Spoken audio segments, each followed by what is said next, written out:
Hello, everyone. Thank you for joining us. My name is Daryl Urbanski, your host as always. And today we are joined by Maja Taylor. Maja is a global leadership and career strategist with 2 decades of experience shaping talent, culture, and performance inside Fortune 500 organizations. She's built enterprise-wide engagement systems. She's developed leaders across US, Europe, Asia, and South America. She's also led major organizational development initiatives that cut turnover, raise performance, and strengthen retention. Today, as a career ownership coach with the Entrepreneur's Source, she helps professionals gain clarity, evaluate alternatives, and build income, lifestyle, wealth, and equity on their terms. Fluent in 4 languages, Maja blends corporate depth with entrepreneurial insight to guide clients into careers that truly fit their lives. I've asked her to join us here today to share her story and insights into the future of work. So Maja, thank you so much for joining us. How are you? Thank you, Daryl. Wow, what an introduction. I appreciate you having me on. Hmm. And I've listened to your show. I've listened to some of your recent summit. I still need to catch up on some, but I think you're really building something special. I wanted to acknowledge you for that because I know what you're doing isn't easy and it takes a lot of work. You have built this tremendous following and a network, and I think you're creating some real impact. I'm really honored to be part of this. Thank you for the invitation. Aw, gratitude all around. I love it. Well, we're all here trying to make the world a better place. And prior to free markets, because businesses solve problems, it was kings and peasants. And Yeah. so we need that, which I think is part of where what you're doing is so important, because a lot of people are feeling disenfranchised or just a little, Yeah. maybe disillusioned is maybe a better word. They're a little disillusioned with the dream that they were sold. And, now they're trying to figure out, what do I do? Because everybody's trying to figure out a way to contribute to society, but also get what they need from society. And that could be, and then there's the whole like, what's happening? I mean, I remember I read something in 2019, maybe it was, that the top 5 jobs in demand didn't exist in 2017. Like social media manager was not a job that you got Yep. training for, and all of a sudden it was in the top 5. But before we get into all that, how did you get started? What were you doing before you kind of stepped into the role where you are now? It seems like you've had quite the career. So now you're in entrepreneurship and career counseling. What did your parents do? Haha. Great question. So I'm originally from Germany Hmm. and I came to the United States about halfway through my life. And classic story. German girl meets American GI who was stationed there. They end up here in the US. And we traveled all over the place too. But yeah, my father was a teacher. Mom was stay-at-home mom. There's a couple of teachers in our family actually. So I guess I inherited that bug because that's what I've done most of my life is education, mostly adult education. So even when I was a scientist, that's how my career started out. I always helped people learn and understand, grow bigger, increase their knowledge. And then when I switched from a scientific career into human resources and became a coach, became a facilitator trainer, started developing others, just really focusing on that. It was a pivot, but I always looked at myself as, in my heart of hearts, I'm a coach. I used to Hmm. introduce myself as that. When we were on these vendor calls or worked with consultancies, I would always end it with, hey, I do all this and I help leaders do that. And we build these training programs and we develop people and help them grow better careers and, close the gap or whatnot. It was always about elevating, but in my heart of hearts, I'm a coach. I, like many people that I come across now, was kind of approaching burnout, or maybe I was already in it, right? 30 years in corporate, it's been a great run. I've worked with some really incredible people and learned a lot. I was able to grow some companies that was really fast, that growth.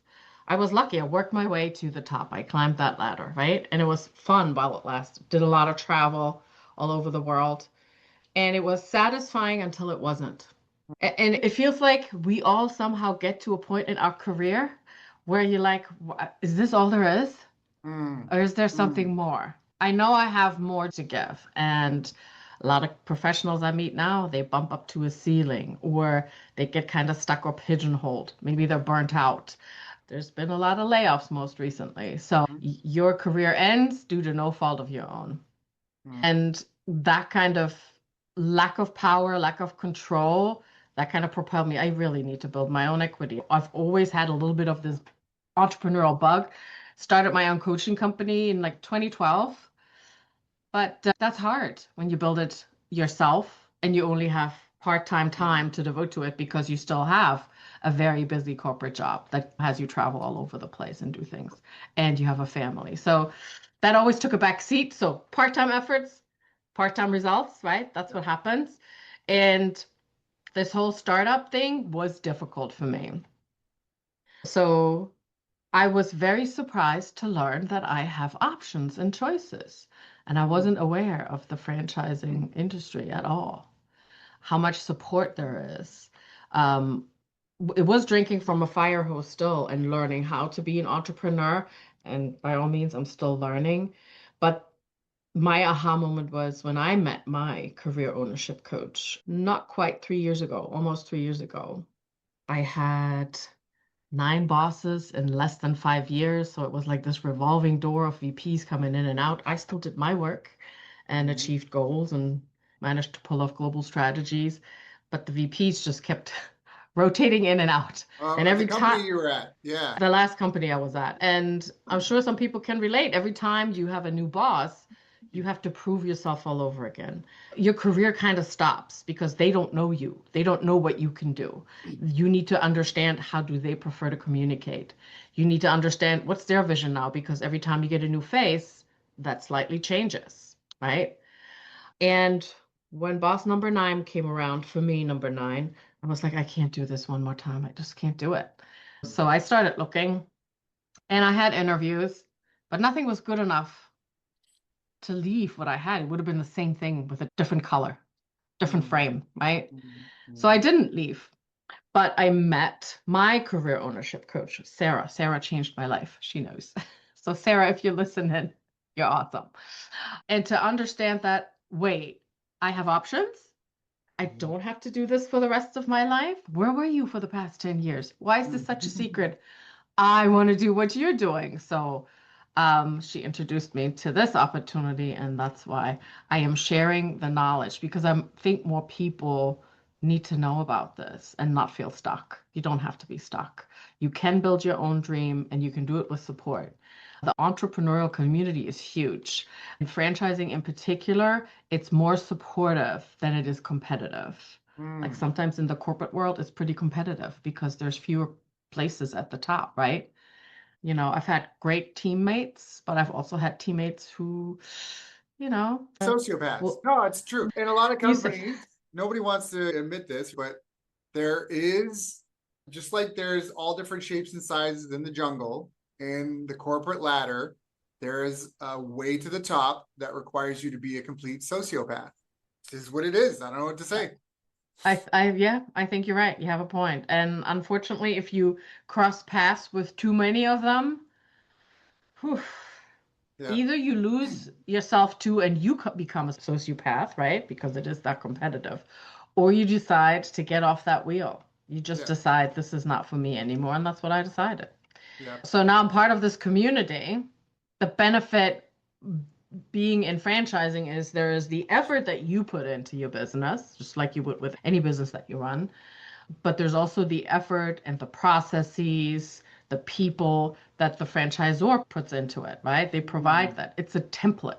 It's a business in a box that has marketing pieces and client acquisition piecing. It has Mm. technology pieces, onboarding training, helping you hire staff, all those things. Maybe finding real estate if you have a brick and mortar. In some cases, you don't have that. Maybe it's a virtual business, right?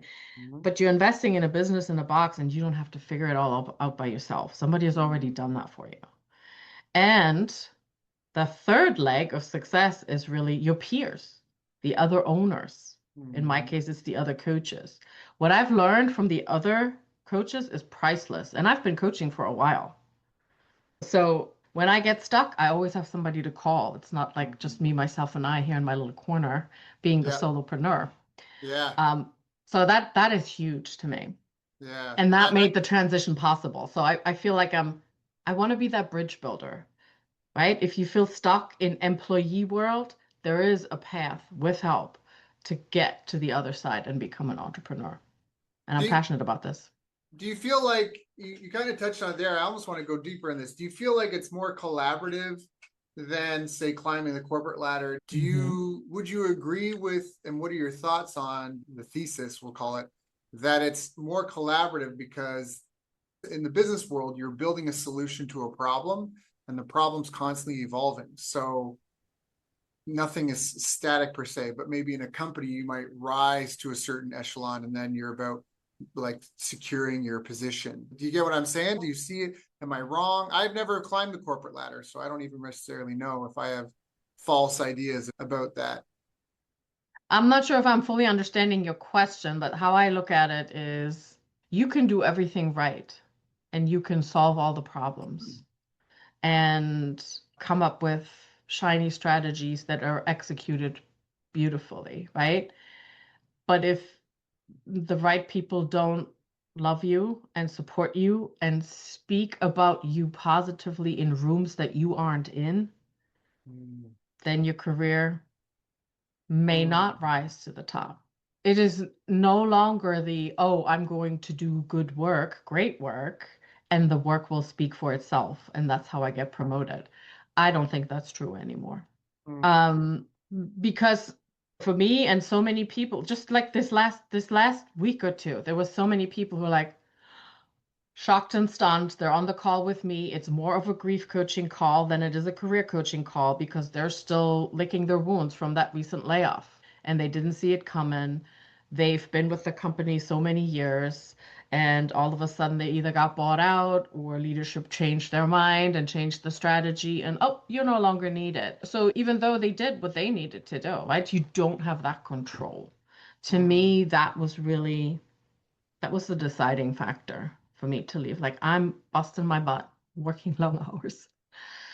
And what does it really give me? It doesn't give me equity. I am building someone else's dream. Yes, I'm so glad you said that because I think that's a really important piece of this as well. Maya, put this here. What does it say? Can you see this? Build your own. If you don't build your own dream, someone else will hire you to build theirs. Yeah, that's right. They will. And if that's what you want to do, if your answer in us working together, your point of clarity is, I'm gonna stay in W2 world and work for somebody else because that's right for me right now. Wonderful. More power to you. But I want it to be a confident decision made from clarity that this is the right choice for you. Hmm. Yeah. And I guess if someone's trying to build that bridge, I think the first step is to figure out how much do I need for roof and ramen, which is just to have a roof over my head and Yeah. hot noodles so my stomach isn't growling. And as long as I've got those covered, And you the kids, well, yeah, the if they clothes for have the kids kids, too, the the clothes for the diapers. kids. Yeah. If you got kids, then it's tougher because your number's higher, Yeah. but and your time is less. But also it almost thrusts you into having to build a team from the beginning, which is a really critical thing because that's where a lot of people get tripped up, is because the business only grows as big as they can the business will only grow as big as they can run that hamster wheel. And you don't scale as an individual. That's Yeah. like trying to start a cat. I want to have an international or nationwide taxi brand, but I'm the only cab driver. Hold on here. Someone's got to answer the phones. Someone's got to count the cash. Someone's got to do the Yeah. taxes. Someone's got to Yeah. just never going to happen. When you look up Yeah. entrepreneur in the dictionary, it doesn't say the person who turns on the light, cleans the toilets, does the bookkeeping, answers the phone, does the marketing, delivers the service, like does the taxes every year. It doesn't say that. It says a person who organizes a business or businesses. So it's about organizing that. And so Yeah. that's a good point. Just like what one of your podcast guests, Michael Gerber, Yep. E-Myth, you've Yep. interviewed him. He talks exactly about that, right? Yep. What Well, is an entrepreneur? What is a manager? What is a visionary? he coined the term work on, not in your business. That phrase comes from even work on the business, not in the business. I spent a year with him. It was great. Michael's great. He's at the time of this recording, he's 90, pushing 91. He might already be 91 now, actually. I have to double check. But Wow. he's up there. But the message is the same. And the ironic thing is the problem's still the same. That most entrepreneurs are technicians having an entrepreneurial seizure. Where where Yep, the I'm guilty of that too. where you have to look at almost, a good way to think of it is if heaven forbid, knock on wood, you had an accident and you are now stuck in a bed and you can't get anything done. You can't sit at the computer, you can't answer the phone, but you have to get something done in order for money to be made to feed your children. How are you going to do that? And that is kind of the mindset of work on, not in the business. Mm-hmm. What would I do if I were to put a group of people together to do something where there's more profit at the end of the day than it costs me to do this, but I can't be involved at all, other than like moving pieces on the chessboard? And then part of that is a lot of people have spun this different ways, but they say a standard service offering. If you're running some sort of service business and everything is custom and unique, you're never going to be able to scale that. You can just maybe become a premium provider and charge more, like some artists do if they have work commission. But the problem is that if it's custom work, then everything relies on you. Whereas when you go to a McDonald's, it doesn't matter which one you go to. You can go to McDonald's in France, you go to one, you get a Big Mac, you're getting a Big Mac. If every restaurant had a different menu, you have to source supplies from different people, and all these nuances come in. So standardizing things and having a checklist. Yeah, super helpful. So the processes are important, and that's what franchising gives you right off the start. Yeah. Don't have to figure out any of this on your own. And that's kind of why I left. Is that what you're a big proponent for? Like when people come to you and something's happened in corporate, for a lot of them, are you saying we need to figure out what your kind of ikigai is and then find a franchise that you can jump into? Is that So that's not how it starts. What I provide is education, awareness, and discovery. So it is true career coaching from a sense of let's first define what your goals are. What's your vision? That's right? Number one. There are so many business models and opportunities out there. Yep. You know this. I'm not a fan of throwing spaghetti at the wall. So let's be intentional about what we're looking at and how we spend our time together. Let's craft that first. I do use some very traditional coaching tools to get there. We do disc assessments, we do career questionnaires, and just some other checklists. It is reflection time. So do you want to take the opportunity and take a step back? That's when they find me typically, right? And it's usually either because the pain is too great, my career has stagnated, or I have been laid off, or my bosses have changed, or the leadership completely changed our philosophy and our mission, vision, goals. I can no longer be part of this. In some cases, I work with people who want to keep their career or their business and build additional income streams. I'll work with those too. And military, because I'm a military spouse. So I love helping retiring military, former military. They got really good training and leadership skills to be successful in business. Most of them may not even know that. I find that a lot of corporate people don't even know that they have transferable skills that lend themselves to business ownership through franchising, right? Yeah. So, but we don't start with that. If through our time working together, when we explore 5 paths, so it's, we'll look at the traditional job market, maybe that's better for you. I don't know. Not everybody is made out to be an entrepreneur. So we'll look at it big picture. Maybe you really like investing. Some people come with a pretty good portfolio already. So how do you see your investments getting you to your goals? The stock market, real estate, whatever else they're doing. Some people do crypto, whatever. I've met all kinds of people who really now rely on their investments. Good for you if you're there, right?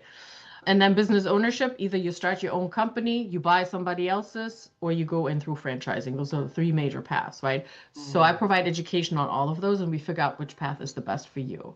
But for most people who are first-time entrepreneurs, the path to the highest success rates is through franchising. So it is helping them find the right model that helps them achieve their goals.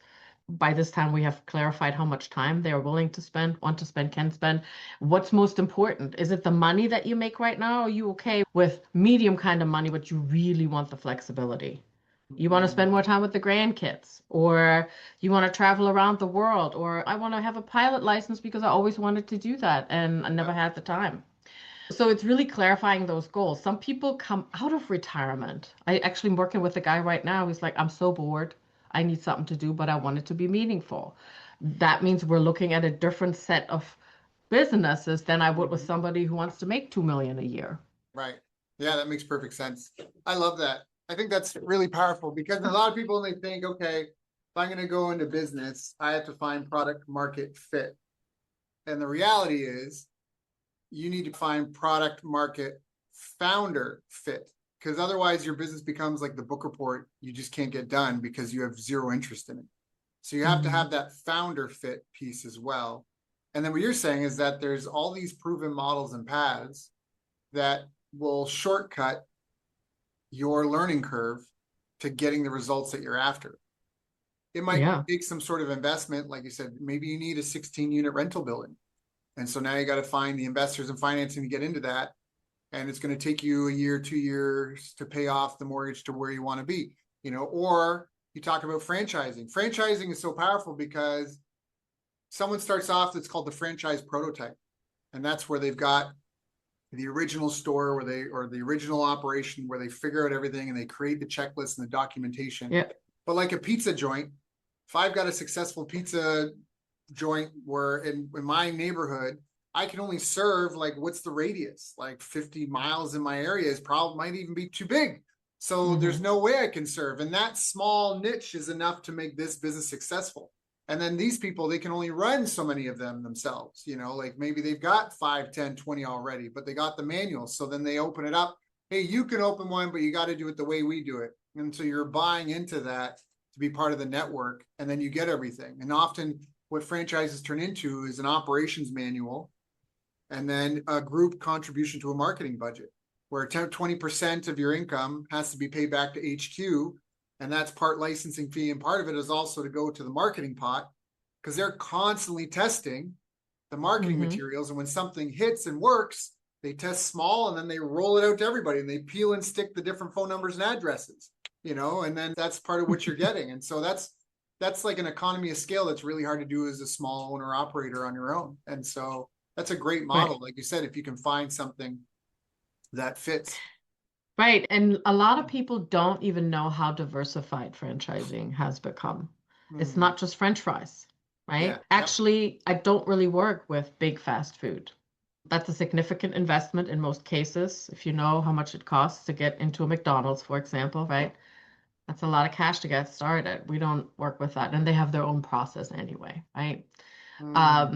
But if you can think of a service that a consumer might need or a product that a consumer might need or a business, I can probably partner you up with a couple of businesses to just look under the hood and explore more and see if this is a fit or not.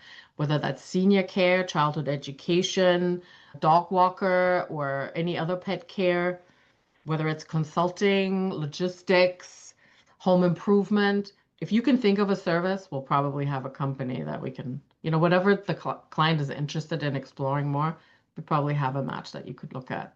Yeah. And what I think is a powerful point, food for thought, is that for those of you that are empire builders, if you can get really clear on your ikigai, and ikigai, that people don't know, is like your purpose, your spark, your reason why. If you can get really clear on that, plus clear on the founder market fit, the type of people you want to be doing business with, you might be interested in trying to set up a portfolio of franchises to serve that same customer.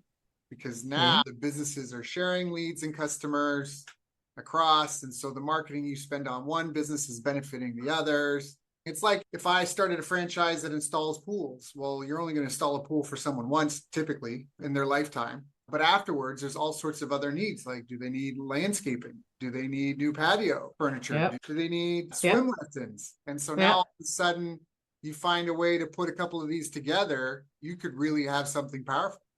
Yep. And you grow on scale because your existing clients, they already know you. They already trust you. You already have provided great service. Of course, I'm going to call Daryl to mow my grass because he did such a great job building my pool.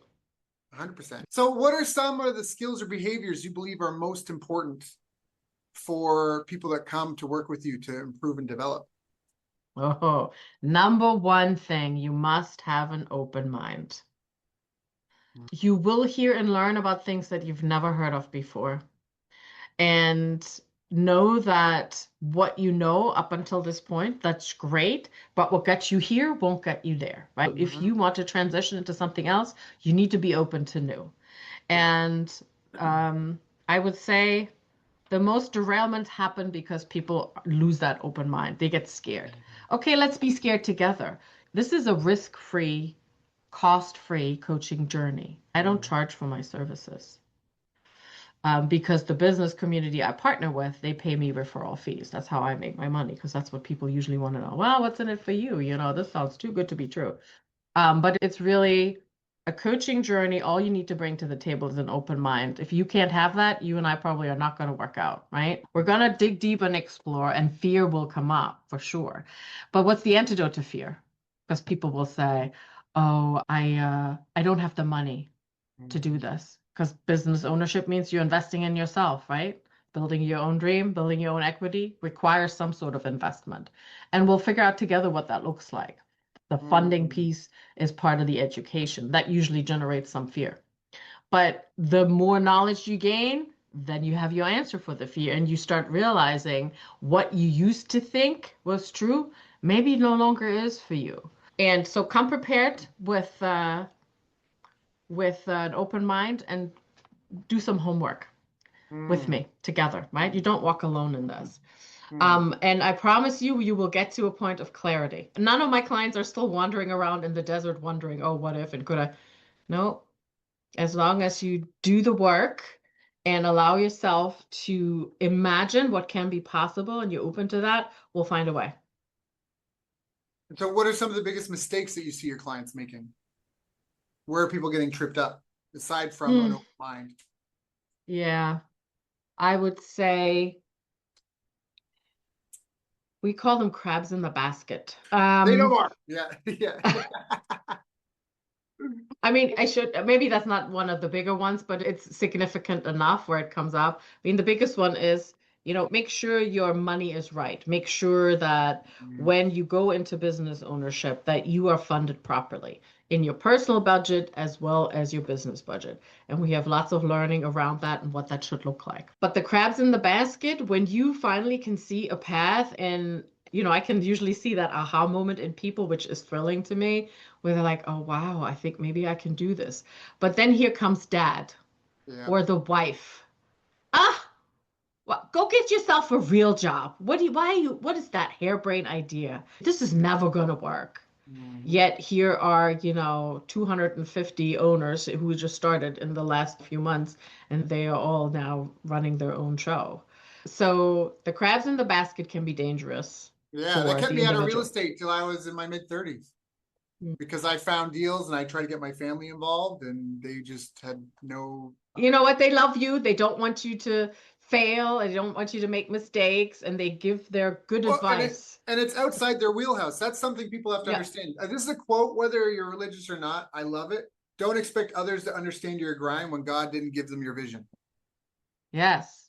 And to me, that says so much, because if you're not talking to people. Like, this is the thing when people go, oh, you mentioned dog training. Oh, I tried opening up a dog training business and it failed. There's no money in that.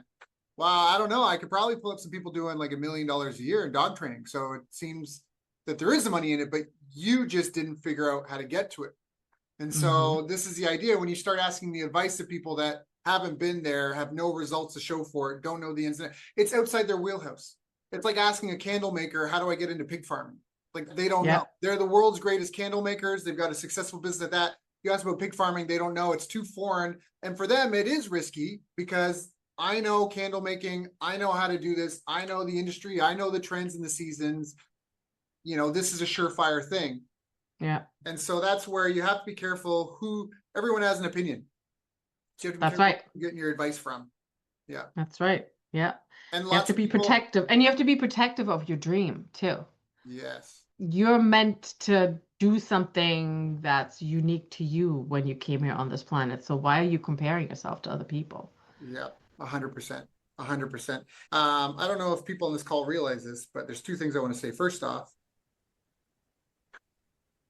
we're all going to die. As far as I know, we're all going to die. Yep. So but this could happen or that could happen. Did you die? No? Okay. You're here for an experience. Like, did you die? Yeah, but my bank account, and then I got this fee. Did you die? Did you lose a limb? Do you have shrapnel in your ass? No? suck it up, princess. Like, so that's one big thing to mention. But the next thing is, to counter that, some people believe that we have an immortal soul, and when we die, we live forever.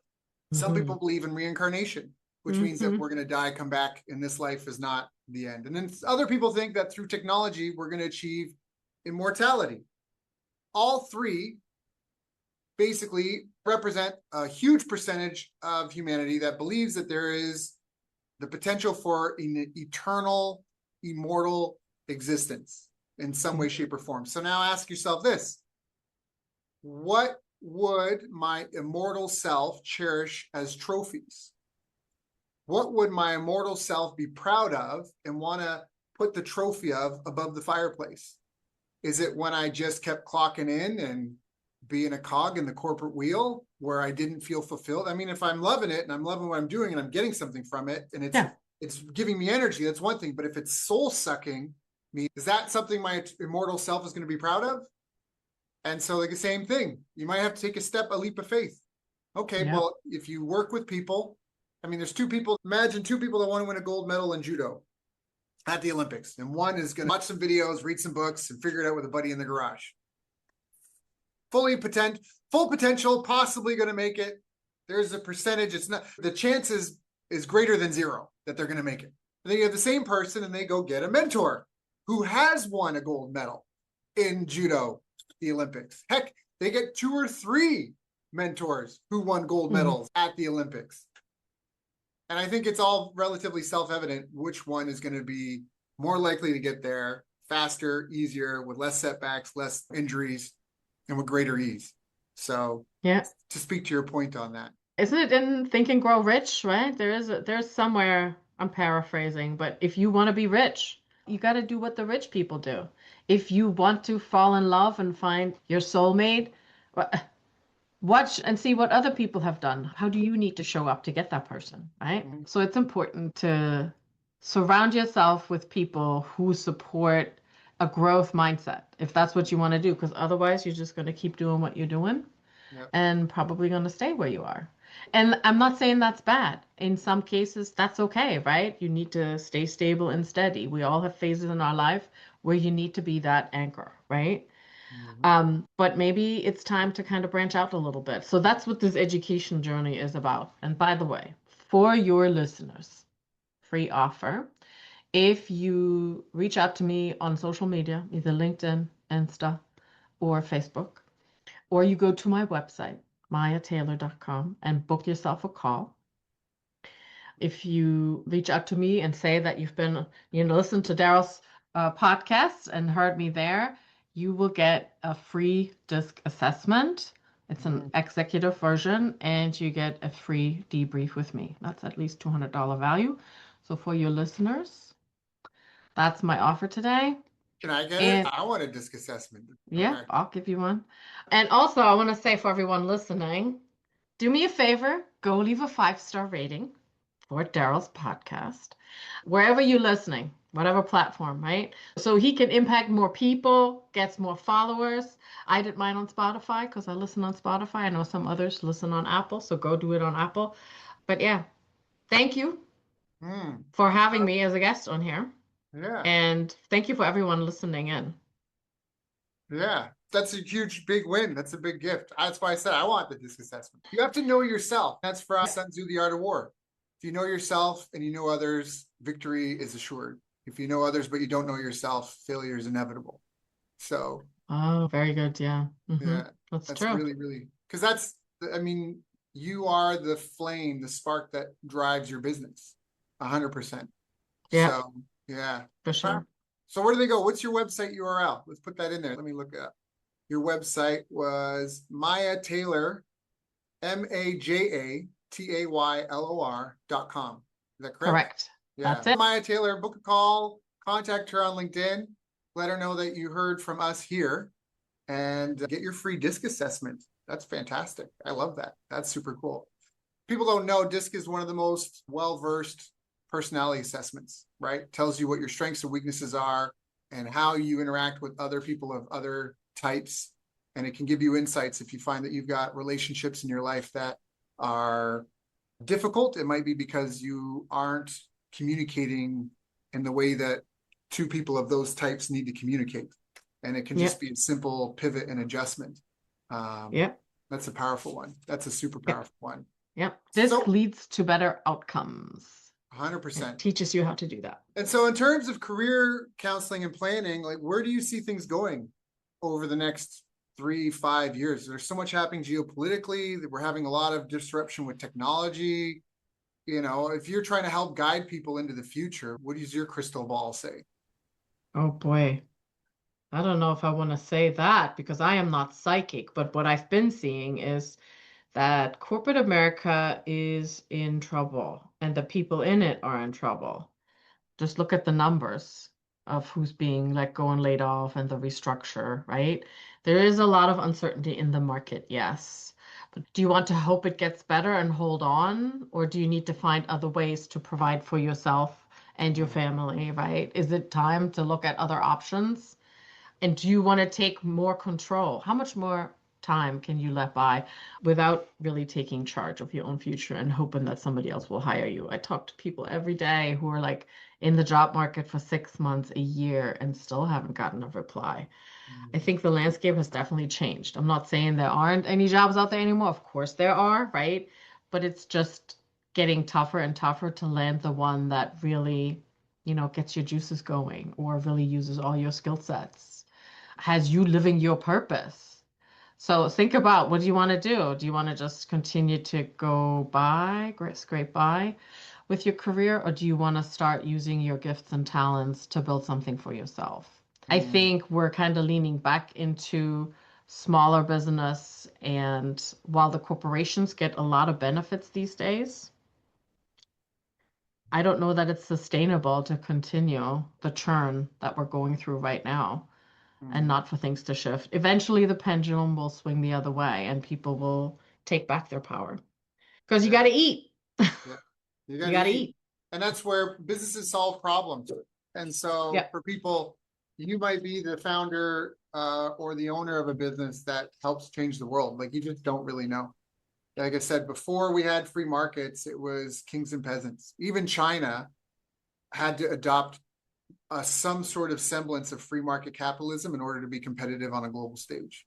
And that means that Yep. they had to enable people like you and me to provide the solution to a specific problem and profit as much as we can by as many people as we can help. And that is extended, and people don't realize this. At the early 1900s, life expectancy was 36 to 42. So we've doubled, in some cases, tripled life expectancy, quality of life. Child Yeah. mortality has basically disappeared. Literacy has exploded worldwide. Freedom, democracy, despite the crony capitalism and the corrupt politicians, has expanded. And so all these benefits, like tangible, measurable benefits, have come because of small and medium-sized business owners. We created the middle class. We are the middle class. And Yeah. so that's where They're if the you, biggest engine still of our yeah. economy here. Yeah. And to be honest, like what you're purporting, I think is going to help save that because the more people go join a big corporation, they're feeding into the mass planning system. Like I don't want to say like I like my iPhone, so I'm not Yeah. complaining per se. I would happily take on a competitor if they had a better version. Like I'm buying the best solution. People are not as loyal as they think because at the end of the day, I need the best solution for my needs. And Yeah. so that's the problem with mass planning. Governments and big corporations, they make decisions that have sweeping implications across the board and you're expecting a small group of people to decide what's best for you. And that's where, local small businesses, all that sort of stuff, you just vote with your dollars. I like this restaurant more than that one versus you Mm-hmm. have to go eat at the cafeteria. Every city's got a cafeteria and you have to go eat there. And this group of people in one small office in a town on the other side of the country are determining what's going to be served in your cafeteria. That's the reality of big corporations and big government. Super powerful. Maya, I've got Yeah. a page of notes here. I've loved this conversation. I want to be respectful of your time. I know I ate up a bunch of time pre-call. We talked a bunch, but is there anything I haven't asked you that I should have asked you? No, you asked some really good questions. I guess I just want people to walk away with the thought of you have nothing to lose. Go step out of your comfort zone. Let's have a conversation. It's risk and cost free. Hmm. You may surprise yourself by how much you already know or how many skills you already are bringing to the table. Hmm. That's one thing that was an aha moment for me, how often people don't realize that they can be successful. You don't Hmm. have to have it all figured out. Right. Let's figure it out together. That's a great. I love that. Yeah. Go check out majataylor.com, MajaTaylor.com, majataylor.com, MajaTaylor.com. Go book your call, get your free enterprise level disc assessment. That is huge just on its own. You're going to learn things about yourself you didn't even realize. Maya, thank you so much for sharing and being so generous with your time and your knowledge and your love on this call and even before the call. Thank you for coming and sharing with my audience and I, knowing you've got your own community, your own direct reports, your own clients to take care of. I'm very grateful you came and shared with us all today.